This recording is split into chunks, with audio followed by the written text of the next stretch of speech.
तो आज की इस खास चर्चा में आपका स्वागत है। आज हम एक बहुत ही दिलचस्प सफर पर निकलने वाले हैं। हम बात करेंगे एडेप्टिव लर्निंग की हाई लेवल थ्योरी से लेकर असल में काम करने वाले उन प्रैक्टिकल एआई टूल्स के बारे में जो हमारी शिक्षा प्रणाली को पूरी तरह से बदल रहे हैं। मतलब जो सदियों पुरानी वन साइज फिट्स ऑल वाली प्रॉब्लम है ना, कि सबको एक ही तरीके से पढ़ाओ, ये टूल्स उसे सच में जड़ से खत्म कर रहे हैं। लेकिन आगे बढ़ने से पहले जरा ब्लूम की टू सिग्मा प्रॉब्लम और हमारे ट्रेडिशनल क्लासरूम्स की बुनियादी कमियों के बारे में सोचते हैं। क्या हमारे ये पुराने क्लासरूम्स हर एक स्टूडेंट को वन टू वन ट्यूटरिंग का वो बड़ा फायदा दे पा रहे हैं जिसकी उन्हें असल में ज़रूरत होती है? शायद नहीं, क्योंकि इस तरह के फिक्स्ड एनवायरनमेंट में हर इंसान के अपने सीखने की गति और उसकी अपनी ज़रूरतों को अक्सर पूरी तरह से नज़रअंदाज कर दिया जाता है। तो इस पूरी प्रोसेस को समझने के लिए हमने एक बहुत ही क्लियर रोड मैप तैयार किया है।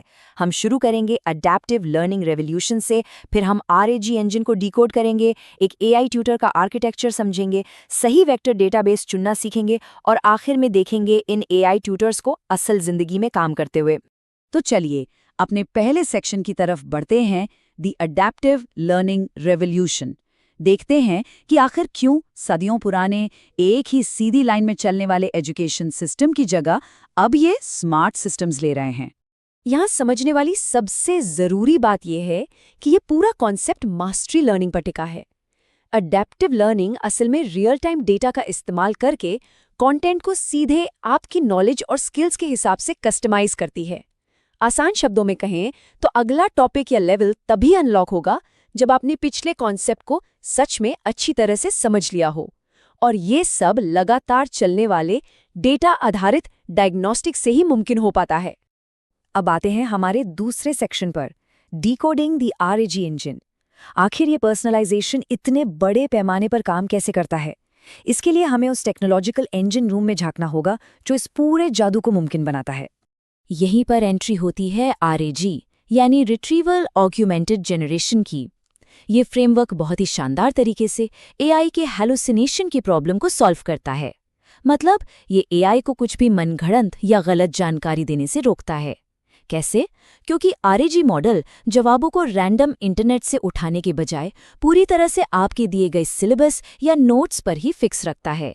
एकदम सटीक और भरोसेमंद जानकारी देने का ये एक बेहतरीन तरीका है। जरा सोचिए, एक नॉर्मल सी टेक्स्ट बुक आखिर एक इंटेलिजेंट सिस्टम में कैसे बदल जाती है? ये पूरी प्रोसेस 4 बहुत ही स्ट्रक्चर्ड स्टेजेस से होकर गुजरती है। सबसे पहले है पीडीएफ पार्सिंग, फिर डेटा को छोटे छोटे हिस्सों में बांटना जिसे हम चंकिंग कहते हैं, उसके बाद एम्बेडिंग्स क्रिएट करना और आखिर में वेक्टर सिमिलैरिटी सर्च। सच कहूं तो यही वो बैकएंड का असली जादू है जो इस पूरी प्रणाली को जिंदा करता है। अब बेसिक मैकेनिक्स तो हमें समझ आ गए, तो चलिए अपने तीसरे सेक्शन की ओर चलते हैं, आर्किटेक्टिंग इन एआई ट्यूटर। देखते हैं कि एकेडमिक रिसर्च इस एआई ट्यूटर के आर्किटेक्चर को असल में कैसे डिजाइन करती है।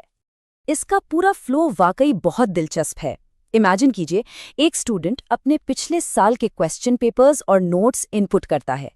सिस्टम तुरंत उन्हें प्रोसेस करके क्रोमा डीबी में टोकेनाइज कर देता है और फिर जेमिनी 2.5 फ्लैश मॉडल उस पूरी जानकारी का इस्तेमाल करके एकदम आपके लिए बना हुआ एक पूरा कस्टमाइज्ड स्टडी मॉड्यूल तैयार करके दे देता है।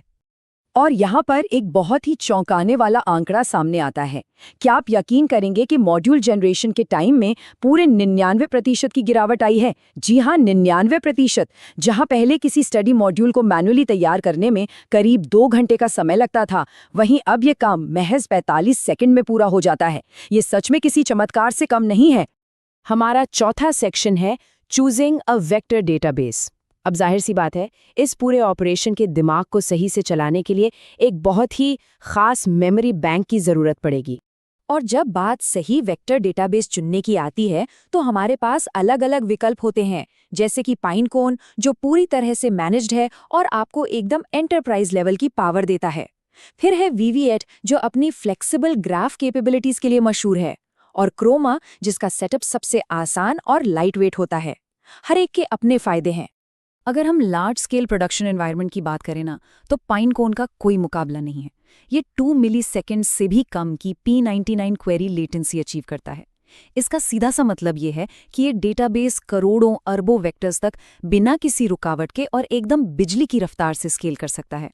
वहीं दूसरी तरफ अगर आपको बस लोकल डेवलपमेंट करना है या अपने एआई ट्यूटर का प्रोटोटाइप तैयार करना है तो क्रोमा आपके लिए बेहतरीन ऑप्शन है। आपको जानकर हैरानी होगी कि 1 मिलियन वेक्टर्स के लिए इसे महज 2 से 4 गीगाबाइट मेमोरी की ज़रूरत पड़ती है। ये बहुत ही लाइट वेट है, लेकिन अपनी कोर रिट्रीवल फंक्शनैलिटी के साथ ये कोई समझौता नहीं करता। चलिए अब बढ़ते हैं अपने 5वें और आखिरी सेक्शन की तरफ, AI ट्यूटर्स इन एक्शन। देखते हैं कि ये सारी थ्योरी और बैकएंड की बातें असल दुनिया के क्लासरूम्स में कैसे काम कर रही हैं। आज हमारे पास गिटहब पर ऐसी रिपॉजिटरीज मौजूद हैं जो भारतीय NCERT सिलेबस के लिए लामा 3 का इस्तेमाल कर रहे हैं। इसके अलावा गूगल का नोटबुक LM भी है। ये टूल्स करते क्या हैं? ये किसी भी दिए गए डॉक्यूमेंट्स को पढ़ते हैं और पलक झपकते ही आपके लिए इंटरैक्टिव चैट्स, फ्लैश कार्ड्स और क्विज जनरेट कर देते हैं। मतलब पढ़ाई अब बोरिंग नहीं रही। ये पूरी की पूरी पाइपलाइन एकदम सटीक तरीके से दिखाती है कि ये आधुनिक टूल्स कैसे काम करते हैं।